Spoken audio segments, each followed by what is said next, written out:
All right, good evening, everybody. My name is Matt Kopchak. I'm the Vice President of Operations for Warthros Management Company, and thank you all for joining us for another speaker series event. I'm going to keep my introduction pretty brief on this one because this was a very highly requested topic, and I want to make sure that Greg has every available minute at his disposal to talk on the topic of the Texas Uniform Condominium Act. So with that, Greg, I'm going to pass it over to you and let you get started with your presentation, and then we'll have some Q&A at the end. Awesome. Thank you, Matt. Welcome, everybody. Thank you guys for having me. I'm really thrilled to be here today and to be able to talk to you guys about the Texas Uniform Condominium Act. This is intended to be a two-part seminar on the Texas Uniform Condominium Act. We're going to take a look at some select provisions of the property code and sort of, discuss them and make sure you guys have a great understanding how those particular provisions work. For those who don't know me, my name is Gregory Cagle. I'm a managing partner of Cagle Pugh. I've been doing this for a little over 23 years now. I've written 4 books on this area of law, and I'm a member of CAI, a fellow in the National College of Community Association Lawyers. I'm also board certified in Texas Property Owners Association law and a Texas super lawyer is recognized by Texas Monthly. So lots of great accolades, but it really just means that I've been doing this for a really long time and know a little bit about this area of the law, which I hope to share with you guys today. So with that in mind, let's talk about what we're going to cover. So I always like to start off with some basic concepts so that we're all working from the same base of knowledge, and then we'll get into some of those actual statutes under the Texas Uniform Condominium Act. But in my opinion, it's really helpful to have that base knowledge. So we're going to cover, what is a condominium development? What is it technically? How is it created? What are the different types of condominium statutes and how are they applied to condominium associations? And then we'll talk about the types of condominium developments because there is a little bit of a difference. And then with that sort of base knowledge, we'll go through 4 different statutes tonight. Now, keep in mind, there will be a part 2 where we'll cover some other statutes, but tonight we're going to cover creation of condominiums under section 82.051, limited common elements under section 82.058, meetings, both board meetings and membership meetings under section 82.108, and then assessments for common expenses under section 82.112. As Matt said to you, please, if you've got questions, we're going to have a Q&A at the end. In addition, if you want to, text them in the chat function, do so. I don't have the ability while I'm presenting to look at the chat function, but if you get them in there, I'll make sure as we get to the Q&A part to cover those. So if it's helpful to do that, otherwise you can also wait till the end. We'll make sure and get all your questions answered. All right. So let's start with what is a condominium, and I always like to kind of think of it as starting with what a condominium isn't. And illustrate it with a particular illustration. So I don't know how many of us are online because it doesn't show me, but let's assume there's 10 people and all 10 of us go out and we buy a tract of land together. As co-owners of this one single tract of land, under Texas law, we would be called tenants in common, which sounds odd, because we own the property, we're not leasing it, but that's what we would be called, or tenants in common, and it would be called a tenancy in common. And what that means under Texas law is that each of us would own an undivided pro rata interest in the property. So each one of us would own 1/10, an undivided 1/10 interest in the entire tract of land. Assuming this was maybe a 10-acre tract of land, if I went to one corner of this 10-acre tract of land and I constructed a single-family dwelling on that property using my own money, you would each, or all 10 of the owners would all still each own an undivided pro rata interest in the property, including the home that I constructed with my own money, because that's what a tenancy in common is. Another way to think about it is if you are married and you and your spouse own your home together, you may be married, you may be spouses, but for property ownership purposes, you are tenants in common. So if in this illustration where we've got 10 owners owning a 10-acre tract of land, if I wanted to own some portion of that 10 acres exclusively and not in common with anybody else, I have kind of two options. One option is we could take that 10-acre tract and we could go and record a subdivision plat, which essentially divides the land up from one legally recognized tract into, we'll just say in this case, 10 legally recognized subtracts called lots. And then each one of us would take ownership of a lot that we would each own 100% in fee simple, exclusive of everybody else. So we could take the land, divide it up legally into newly recognized subtracts called lots. And that's essentially what a subdivision development is. Developer goes out, buys a large tract of land, plats it, divides it up into lots, and then sells lots to individual property owners who are either going to construct a house on it or it has a house constructed on it. And each person owns 100% of their own lot, not in common with their neighbors. So that's a subdivision development. So the other option is we could create a condominium development, sometimes referred to as a condominium regime. So what is a condominium? A condominium is a statutorily created form of real estate ownership that combines both the fee simple ownership that you might get in a subdivision development and a tenancy in common, which is what we were talking about previously. So what happens in a condominium development, rather than the developer recording a subdivision plat and carving the land up into legally recognized subtracts, the land stays basically one single tract. What the statute allows is for the developer of the condominium development to designate portions of space called units for separate ownership. So you designate, you don't create new tracts, you just designate portions of space, we call them units, that will be owned exclusively by individual owners, and any remaining part of the property that's not designated as a unit is called common elements, and the common elements retain the tenancy in common form of real estate ownership. So if we were to take a 10-unit condominium, each unit owner would own 100% of their respective units, plus an undivided 1/10 interest in the common elements. Technically speaking, a condominium association doesn't own anything, okay?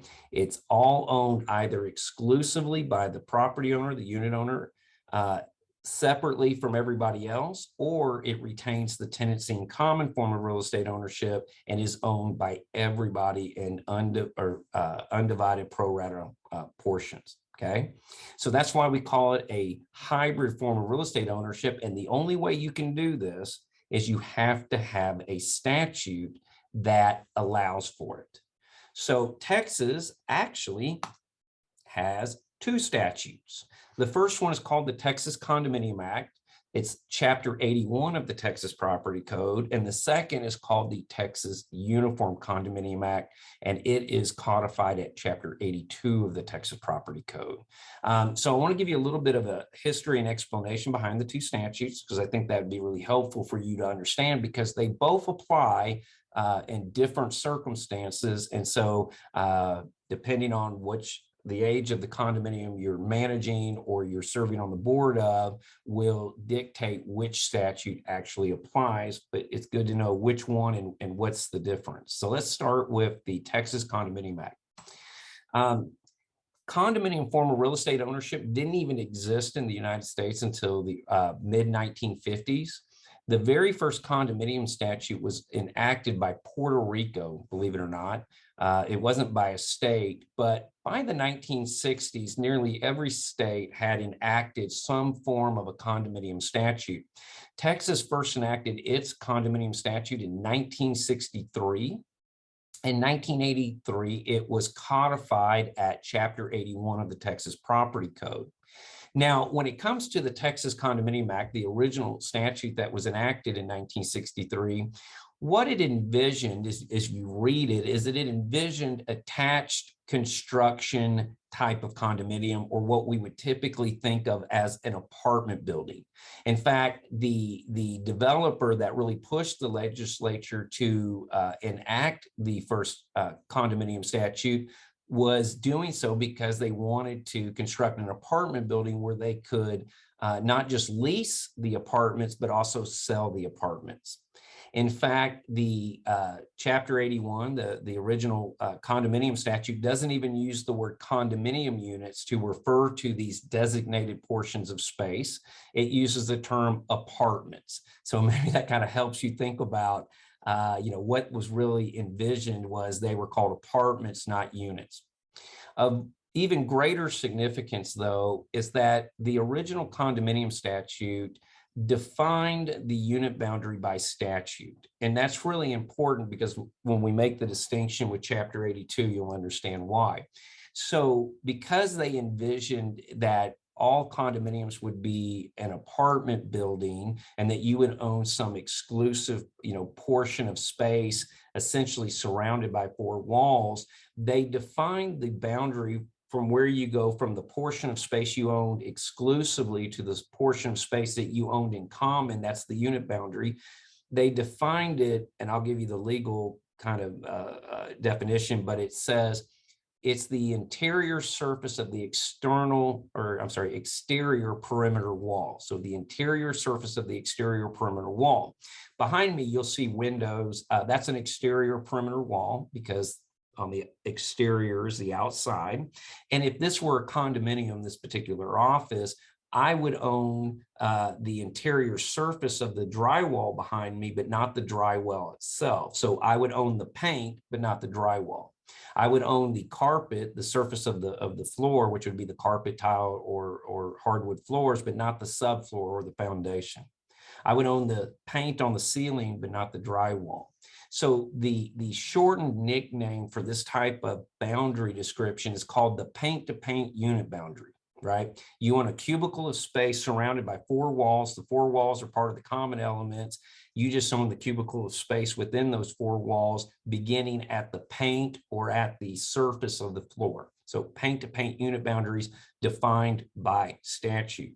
One other important note is that the original Condominium Act does not require the condominium association to actually be incorporated as a nonprofit corporation. And it's not that unusual to find an older condominium that is not incorporated as a nonprofit corporation. Chapter 81 uses the term council of co-owners. So if you see the term council of co-owners, just know that that's the term used under Chapter 81 to describe the organization made up of the apartment owners. Okay, so that's Chapter 81, the original Texas Condominium Act. Now, as you can imagine, as every state was adopting different condominium statutes, there was a wild variation from state to state as to what a condominium looked like because they all adopted very different statutes. There are certain industries that would prefer there to be some consistency and uniformity across the states, or at least some majority of the states, so that they don't have to figure out the differences from state to state to state. And there's an organization called the Commission on Uniform Laws that will promulgate what we would call model uniform acts in the hopes that a majority of the states will adopt those model acts and that it will then provide that sort of consistency or uniformity across state lines. In 1977, the Commission on Uniform Laws promulgated the Model Uniform Condominium Act. It was adopted by Louisiana first in 1979 and was last adopted by Kentucky in 2010. Total, it's been adopted by 14 states. Texas adopted it in 1993. They were the second to last. Kentucky was after them. And the Texas Uniform Condominium Act is now codified at Chapter 82. When Texas adopted the Uniform Condominium Act, well, actually, let me talk about the differences real quickly. So the main differences, there's a significant number of differences, but I think for purposes of tonight, I'll just focus on a few of them. One of them is that they do not refer to these cubicles of space as apartments, they're now called units. So that's the term we tend to use. The unit boundary definition was actually changed. What the Uniform Condominium Act says is that the boundaries of the unit, which is where you go from the portion you own exclusively to the portion owned in common by everybody, is no longer defined by statute. It's defined by the declaration itself. That gives developers a lot of flexibility as to how to develop a condominium development and what that condominium development looks like. More to follow on that in just a minute. In addition, the Texas Uniform Condominium Act requires all condominium associations to be incorporated as either a for-profit or nonprofit corporation. Now, I've been doing this for over 23 years. I have yet to come across a for-profit condominium association, though I suspect they could exist. But in my experience, nearly all of them are incorporated as nonprofit corporations. Now, why that becomes important, especially between the two acts, is that you'll find in the Uniform Condominium Act a significant number of statutory provisions that address the board of directors, because the Uniform Condominium Act anticipates every condominium association is going to have a board of directors. When you look at Chapter 81, however, because they're not required to be incorporated, those associations may not have a board of directors. And the Texas Condominium Act, the original version, does not have any provisions that empower the board of directors to do anything, because there's no expectation there will be a board of directors. And that ends up being a really significant difference between the two acts. The fact that the Chapter 82 really empowers condominium associations board of directors to do a lot more stuff than Chapter 81 does. Okay, so that's why that's really important. Okay, so the Texas legislature enacted the Uniform Condominium Act on January 1st, 1994. I'm sorry, they enacted it in the 1993 legislative session. It took effect on January 1st, 1994. And so when you look at the applicability provisions of Chapter 82, it says that Chapter 82 applies to all condominium developments created on or after January 1st, 1994. And it also says that all condominiums created prior to 1994 will still be governed by Chapter 81, that's the original condominium statute, plus about 14 sections of Chapter 82, unless those sections conflict with the condominium declaration. I'm going to give you a quick explanation of that. I think the legislature really wanted to make all condominium associations subject to the Uniform Condominium Act. The problem is, though, a condominium declaration is considered a contract, a private contract that creates contractual obligations and relationships between all of the unit owners. And because it's a private contract, the legislature cannot pass a law that amends private contracts.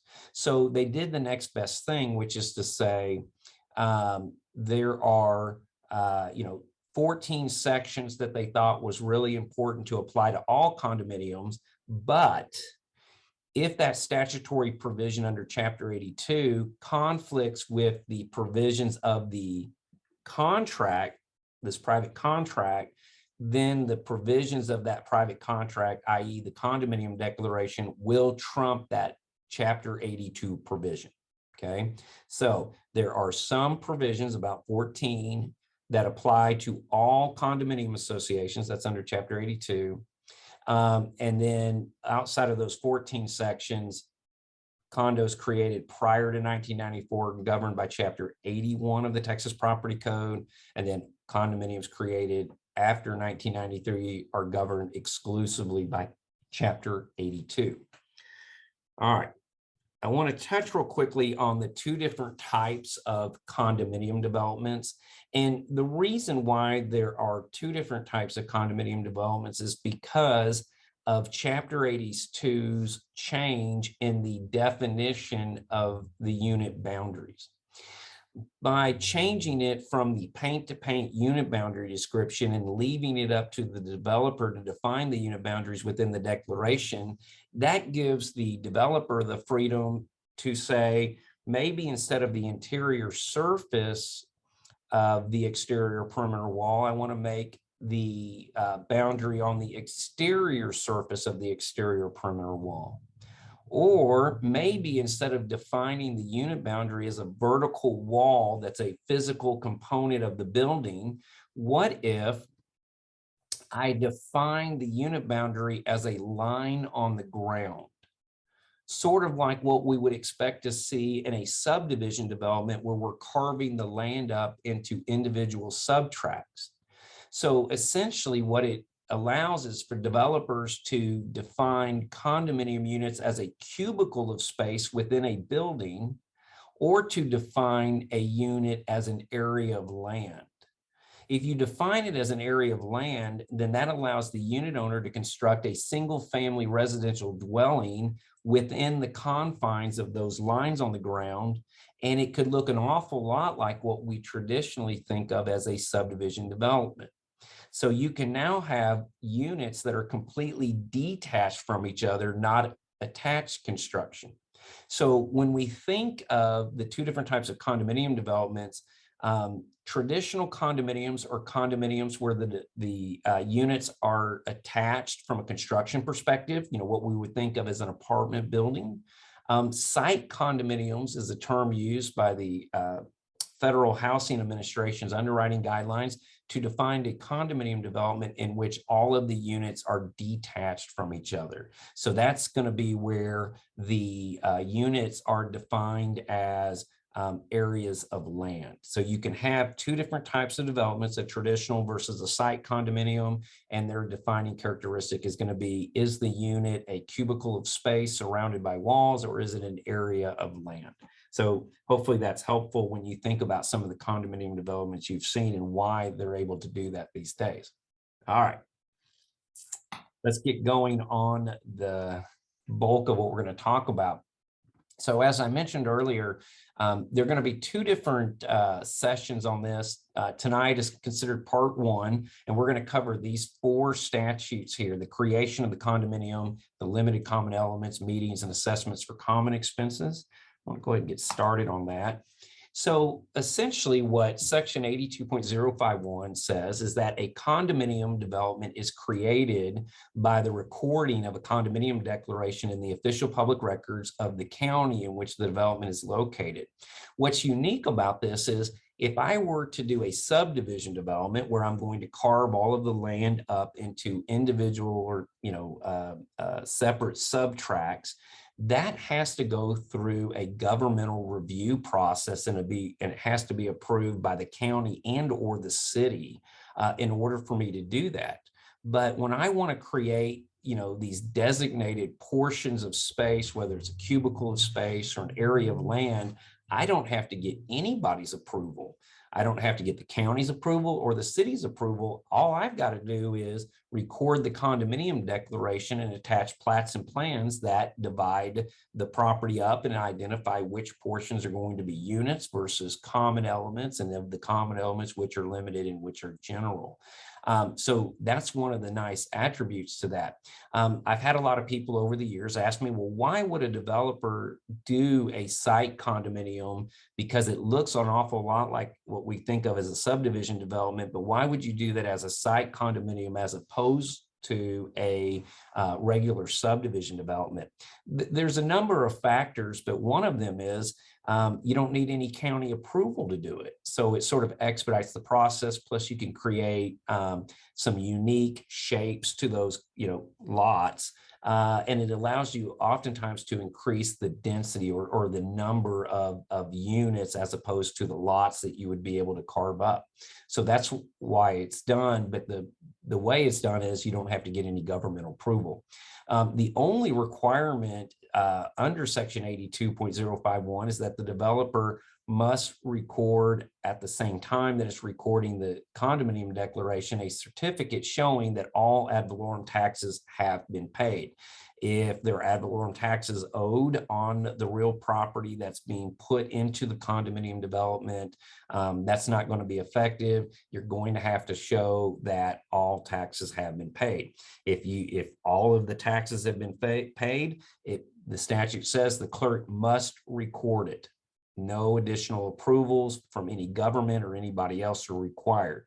Now, the effect of this is once you take real property and you make it subject to a condominium declaration and you record it, that property is now automatically submitted into a condominium development or a condominium regime, and it is automatically now divided up amongst the designated units and the general common elements and the limited common elements. As the developer who's doing this, you might own all of this land. Once you put it into the condominium development, now you only own the units, but as part of the units, you also own the general common elements and limited common elements as part of the undivided tenancy in common. As the developer sells each unit, a portion of the undivided, portion of ownership of those common elements will convey with the actual unit. So by the time the developer sells all of the units, the developer owns neither the units or the general common elements or the limited common elements. That's sort of the net effect of recording that condominium declaration. All right. Now, we've mentioned limited common elements. Let me give you just a quick explanation of limited common elements for those who aren't familiar with the term. So we know that units are the portions of the property that are going to be owned exclusively by each unit owner, and that the common elements are owned in common in undivided ownership, pro rata ownership by all of the unit owners, right? But there are two different types of common elements. There's what we call general common elements and what we call limited common elements. The distinction amounts to this. General common elements are common elements owned by everybody for everybody's use. Limited common elements are common elements that are also owned by all unit owners, but reserved for the exclusive use of one or more, but less than all of the unit owners. A really good example of this would be, say we have a high-rise condominium with a subterranean parking garage. If the parking spaces are available on a first-come, first-served basis, available to all unit owners, then we would consider those general common elements because they've not been reserved for the exclusive use of any particular group or singular unit owner. But if the parking spaces are all reserved for individual units, then those are going to be considered limited common elements because they are being reserved for some, segment of the unit owners, but less than all of the unit owners. So if they're reserved spaces, limited common elements. If they're first come, first served, they'll be considered general common elements. What Section 82.058 concerns is the creation, alteration, and reallocation of limited common elements. So essentially what this particular provision does is it says limited common elements are those portions of the common elements that have been designated and assigned to units by the condominium declaration. In sort of an easy way to think about it, determining what is considered general common elements versus limited common elements versus units is kind of a deductive process. Essentially, what the Uniform Condominium Act says is that units are whatever portion of space are designated as units, and anything not designated as a unit constitutes common elements. So if it's not part of the units or within the unit boundaries, it must be common elements. Then it says limited common elements are the portions of common elements that are designated as limited common elements and assigned to a unit. And if it's not designated as limited common elements, then by default, it must be general common elements. So first you figure out what is designated as units, everything else is common elements. Then you look within the common elements and see what's designated as limited common elements by the declaration. And then anything else would be general common elements. Now, once a limited common element has been created by the condominium declaration and assigned to a unit, there are some rights, some almost property rights associated with that limited common elements to that unit. So what Section 82.058 says is limited common elements and the rights to use those limited common elements may not be altered without the consent of each affected unit owner and their first lien mortgagee. So if you have assigned parking spaces that have been assigned in the declaration to a particular unit, and you want to change that back into general common elements or make some other use of it, you cannot do that without the consent of the unit owner who's been assigned that limited common element, as well as their first lien mortgagee. Now, sometimes you're not trying to change the nature or alter or do away with limited common elements, but you may want to reassign a limited common element from one owner to a different one. And this comes up a lot with these reserved parking spaces. Perhaps maybe one of the unit owners doesn't have a car and they would like to sell the right to use a particular parking space to a different unit owner.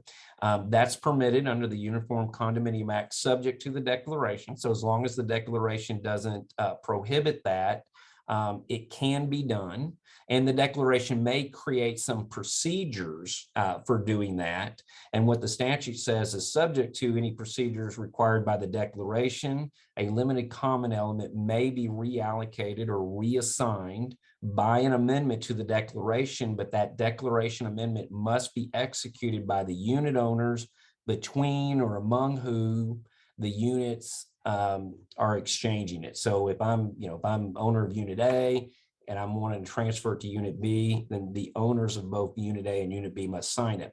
Unlike other types of declaration amendments, this type of amendment only has to be assigned by the unit owners of the units involved in the transaction. It does not have to be approved by 67% of the unit owners, only the 2 unit owners who are part of that transaction. Finally, there may be times when you want to reallocate general common element as a limited common element.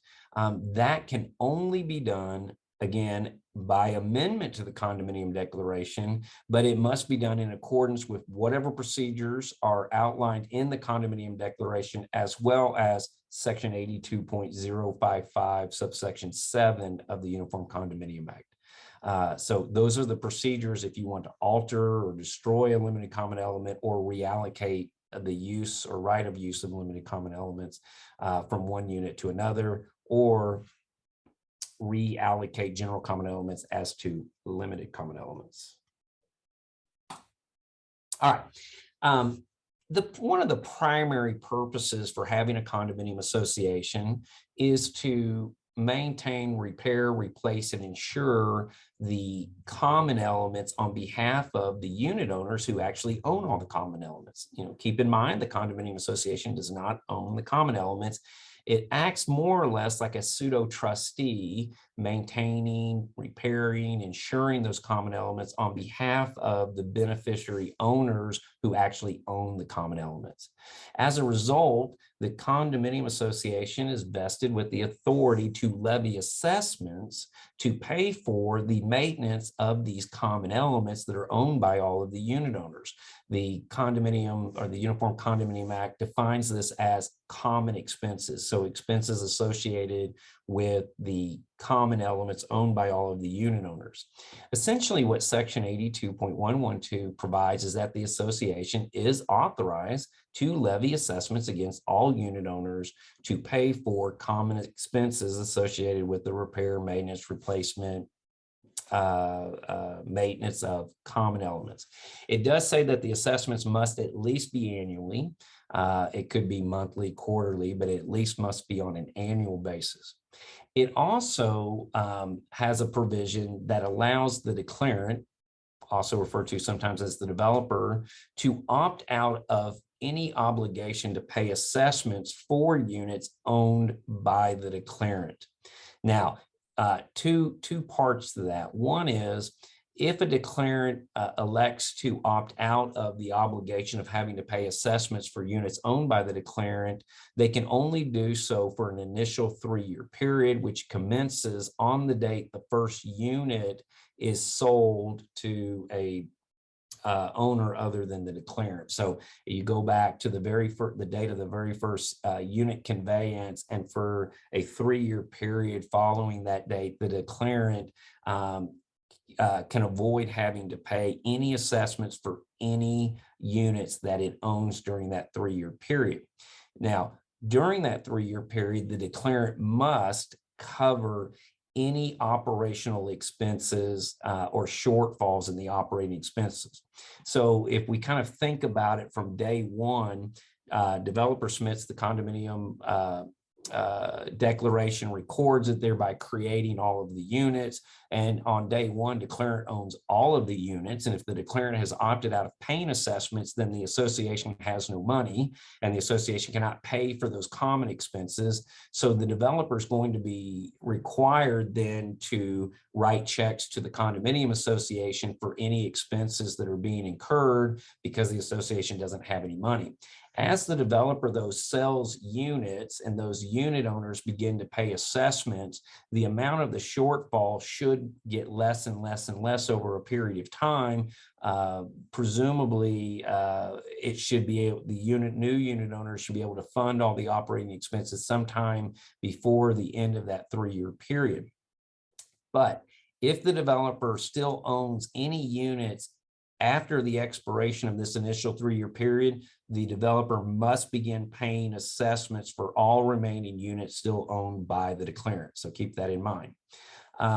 Section 82.112 also allows the association to charge interest on any past due assessments, and allows the association not only to levy assessments for common expenses that are coming due, but also to allow to levy assessments for future anticipated capital expenses, and create a reserve account. So you can levy for not only current common expenses, but also for future common expenses for the purposes of establishing a reserve account. And all of that's authorized by Section 82.112. All right. Section 82.108 actually concerns meetings, both meetings for the association's membership, that being all of the unit owners, as well as meetings of the board of directors. Now, because the Uniform Condominium Act requires the condominium association to be incorporated as a nonprofit corporation. As a nonprofit corporation, the association is also governed by the Texas Nonprofit Corporation Law, and the Texas Nonprofit Corporation Law has a significant number of provisions that also govern the meetings of a nonprofit corporation's membership, as well as a nonprofit corporation's board of directors.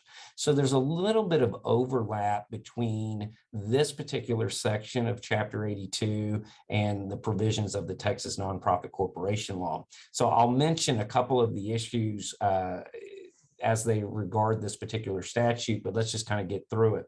So basically, Section 82.108 says you must hold at least one annual meeting of the membership a year. Most associations only hold one regular meeting of its members, and we refer to that as the annual meeting, but the statute does require you to hold at least one meeting of your membership every year. That is also required under the Nonprofit Corporation Law.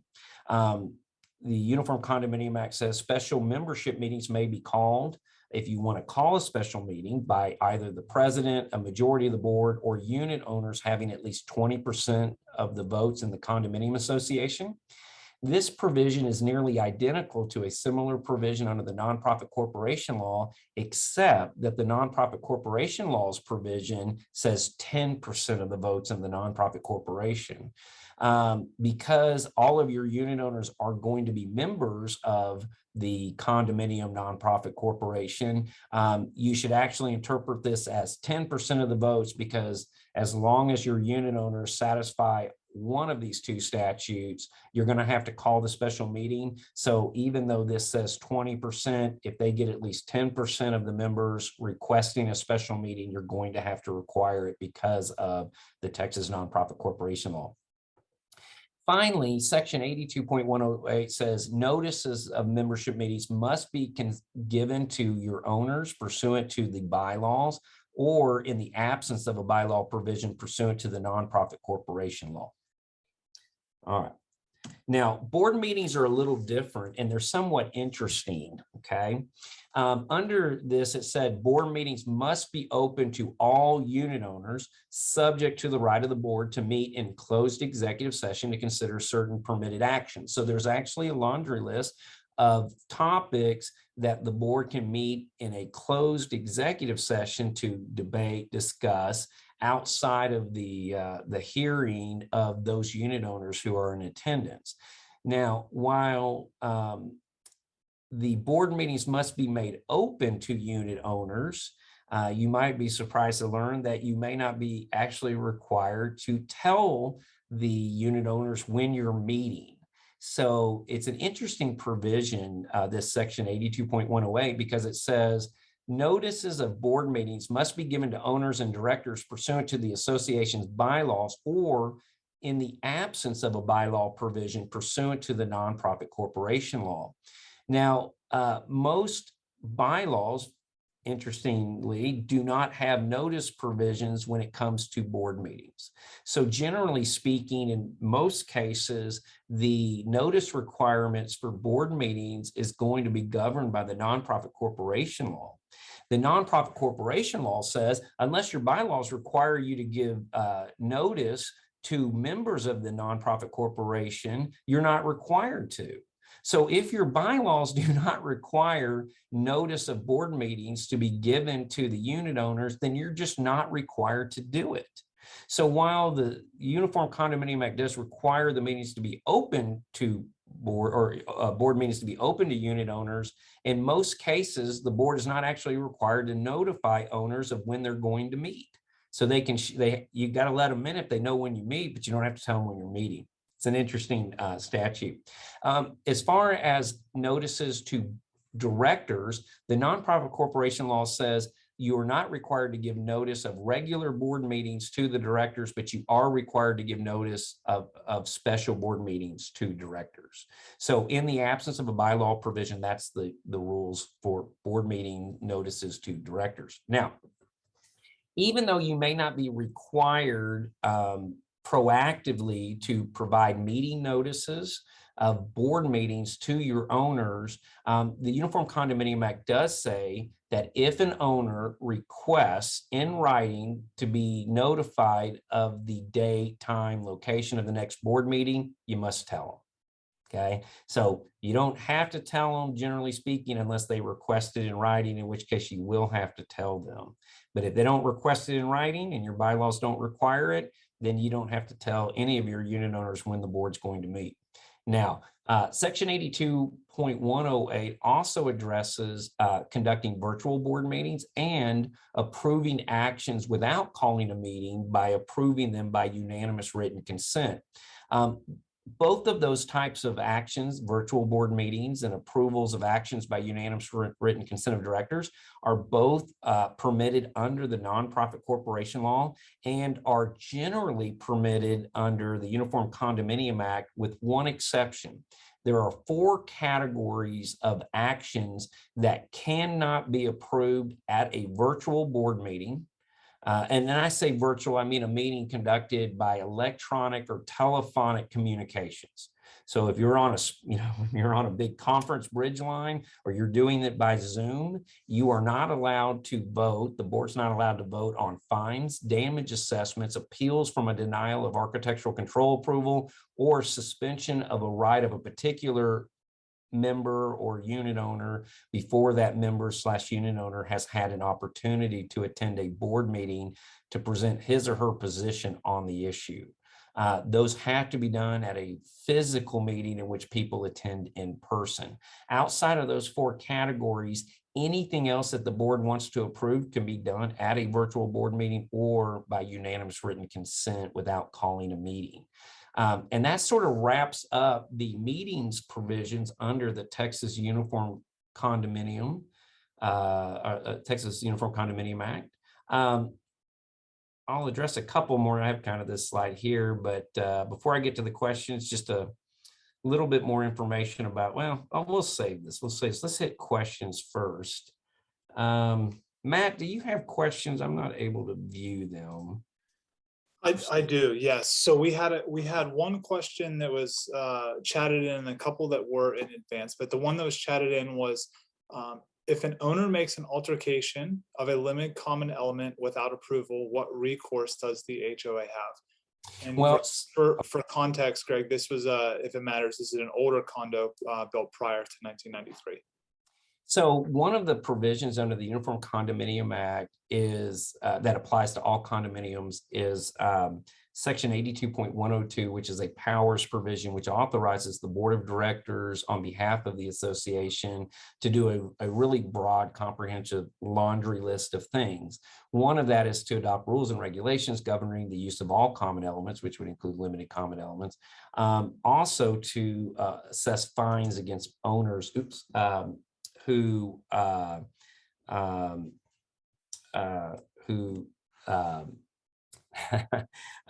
who violate any of the bylaws or rules and regulations or the declaration. So one strategy would be to levy fines against that owner. Another one would be to file a lawsuit to get a court order to compel that owner to cease that. The association would also be entitled to go in there and restore the condition of it and to bill the unit owner for those costs of repair. Some of those rights may be slightly altered by the terms of the declaration for that community. So I can't give you a definitive answer about seeing the declaration, but generally speaking, those would be the options we would look at, subject to whatever provisions are in the declaration. Perfect, thank you. This one was chatted, you might be able to see it, but it says, can board members vote on other subjects in a board meeting other than the 4 prohibited subjects? I think he's probably referring to the executive session, the items that should be reserved for executive session. So yeah, so generally speaking, if you look at Robert's rules, executive sessions are not for voting, they're for debate. So rather than debate topics in front of unit owners, you would go into executive session, you would do information gathering, you would discuss the issues, and then you would come out of your executive session and you would go ahead and vote on it in front of everybody, but you will not discuss it or debate it in front of everybody. So generally, you're not going to vote in executive session. You're just going to, talk about it, maybe talk about how you're going to vote, go out and then vote on it. The categories are the things you would normally expect. So legal issues involving personnel, things that have to remain confidential or the associations agree to make them confidential at the request of the parties. So those are, more or less the topics. I could read them to you, but they're kind of laid out in the statute. I think I've hit that question. Am I missing anything, Matt, or did I cover it? No, I think that if the person who chatted in replies back, we can expand, but I think that covers it. Okay. Thank you. Another question chatted in was, limited common parking has some common electric outlets. What rights do owners have to limit use of these outlets to charge their electric cars and have those costs shared by all owners? Can you read that one more? I don't have the ability. Let me see if I can rephrase it for you. So let's assume there is a common outlet in a parking garage. Mm-hmm. Do owners have the right to just utilize that to charge their car? Because I guess in theory, the expense associated with that particular outlet is shared by all owners. Well, it's subject to the declaration. There might be some unique provisions in it, but generally speaking, the answer is no. All common elements are under the control, both limited and general, are under the control of the association acting through its board of directors. So, they could go plug it in, but the board could tell them no. They could adopt rules and regulations regarding it. EVs, electrical vehicles, and charging is a big issue. I've handled this issue, and we've adopted rules. We've adopted various technologies to balance the charge loads. When you start to get a lot of these charging equipment, that's a really unique issue, and it can get complicated. But just on the simple answer is, the association has the absolute right to regulate all aspects of use of the common elements. Okay, let me find, this was submitted in advance. If a homeowner causes a water leak to the unit below, are they responsible for the repairs? So the great thing is that'll be covered in part two when we get into insurance. But generally speaking, in a broad sort of brush, it's a complicated issue. What I would say is, generally speaking, there's going to be insurance, and the association's insurance policy probably comes into play. But depending on the amount of damage and the deductible amounts under the policy, the Uniform Condominium Act might provide that no claim will be submitted to the carrier. In that event, the statute says that whoever would be liable in the absence of insurance is responsible. Well, that means, where did the water originate? So assuming that it was under the deductible amount, the unit owner from which the water emanated would be liable for the damage caused to the unit below it. That's a very technical answer. We'll talk more about it at part two. I would encourage that person to come to that particular session. Absolutely. I know that will be probably a hot topic of conversation on the next one. You've already answered this, but I just want to make sure that it's answered in this context as well. But what is the best way to handle unapproved? What is the best way to handle unapproved additions by homeowners? So unit modifications, additions. Yeah, this tends to be more in site condominiums. I mean, in high rises, you don't tend to see people doing additions to their units, right? To get out, as early on in the process, before they complete it, send them a letter, asking them to cease and desist from all construction, to submit an application for permission to the board, and that's the best approach. If they've already got it completed, then they may have modified, they might have damaged, they may have a significant effect on the common elements, which the association is responsible for maintaining and ensuring. Potentially, they've increased the amount of square footage, which might have an effect on the unit ownership and the allocation of common element ownership interests. So I would say the best thing to do is don't do nothing, right? Address it as early on in the process as possible and get the association's attorney involved if you need help kind of figuring out what your options are. But it's going to greatly depend on what type of condominium development it is, whether it's a site or traditional, and what your documents provide. Thank you. Let's see, we have about 5 minutes. This question was chatted in. Condo HOA prior to 1993. Do board work sessions have the same rules as executive sessions? At subsequent board meetings, the board can vote and or ratify what was discussed at a work session. That's a question as well. 2 questions. Can the board meet in a work session versus an executive session? Is that? I guess maybe speak to the differences, if any truly do exist, between a working session. So I'll give you my working sort of use of those terms.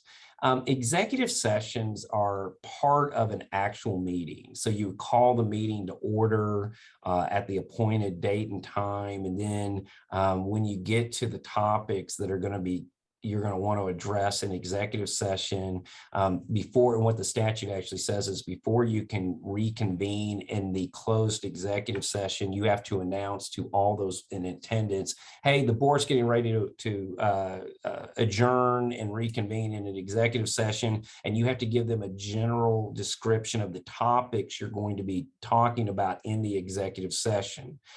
Then you will come out of your executive session and reconvene the open meeting. You're not required to talk, to announce what you talked about. You would just make motions and vote on it, but you are required to announce to those in attendance, if there's anybody in attendance, what you're going to be about in executive session. But it is clearly a part of an actual meeting that would occur, in between the time you call the meeting to order and when you adjourn the meeting.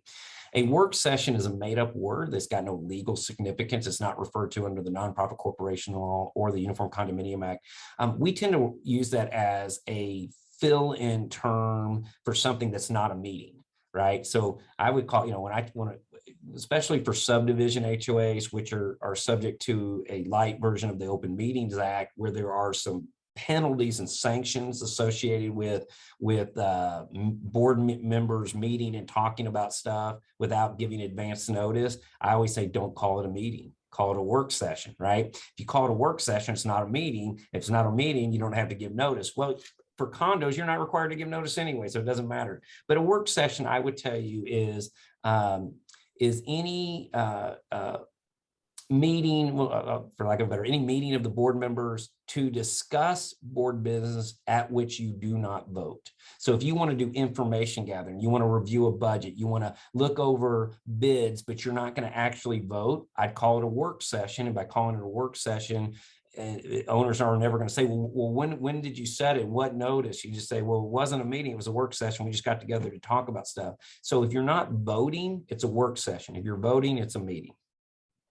Okay. That's the difference. Maybe we, just thinking out loud, but maybe we touch on Robert's rules a little more in depth in the second version of this, or maybe it's a standalone, because I think some of the procedural items remain questions from managers and boards alike as to, what is, technically speaking, I guess, the proper procedure to discuss items, when to adjourn for executive session, when to reconvene, so on and so forth. So I think the one item I would say is you are not required to abide by Robert's rules unless your bylaws or your governing documents require it, and most don't. right. Now, but a lot of people operate under it informally, but you're not required to. So we can talk about it, certainly on a different session, we could talk about Robert's rules, but just be aware you're not required to conform to Robert's rules unless your documents actually require it. Understood. Nicole, we have a question on when the day and time for the next meeting is. Have we locked that in? I'll come back to you on that, because we have one more, we have two more questions while we have 2 minutes. Can an HOA board be liable for not allowing FHA or VA financing even when the condo meets all the requirements? No, unless for some reason your documents require, and I don't know that I've ever seen that, you're not required to make your property or have your documents conform to the underwriting guidelines of FHA. And there's can be a legitimate, reasonable debate about whether you want it to be. So no, you're not required unless your documents require it. There's no liability for it. Got it. Can a board president convert a working session to a meeting?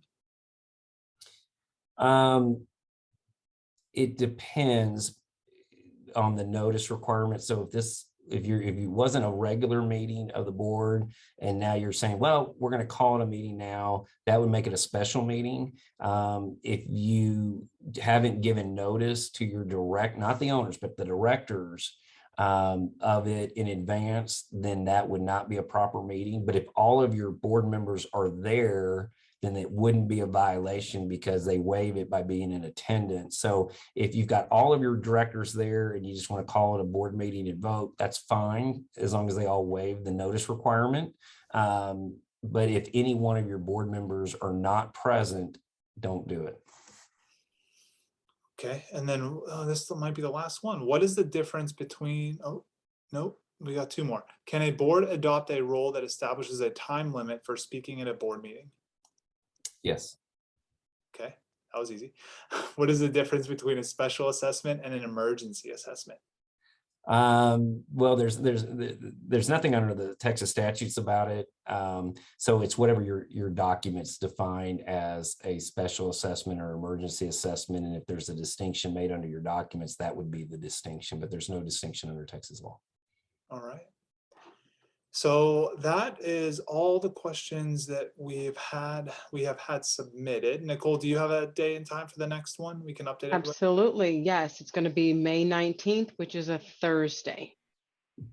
All right, and we'll send out registration links and communication leading up to that date, as we have in the past. And before everybody signs off, if I could just share a little information about our firm. We're a full service, firm. If you're not familiar with us, all aspects of representation. We're in offices in all 4 major metropolitan areas. And I also teach a lot of classes. This is a list of them, but we teach classes, all of them about 1.5 hours to 2 hours long, that are designed either for property managers or board members. For those who really like the information and I want to really get more information, All you have to do is go to our website and you'll see a place to register. All of our classes are free. And if you're a manager, they've been approved for an hour and a half of continuing education credit if you have a CMCA designation. And we'd be happy for you guys to attend those. All right. We had one question about you being based in Austin.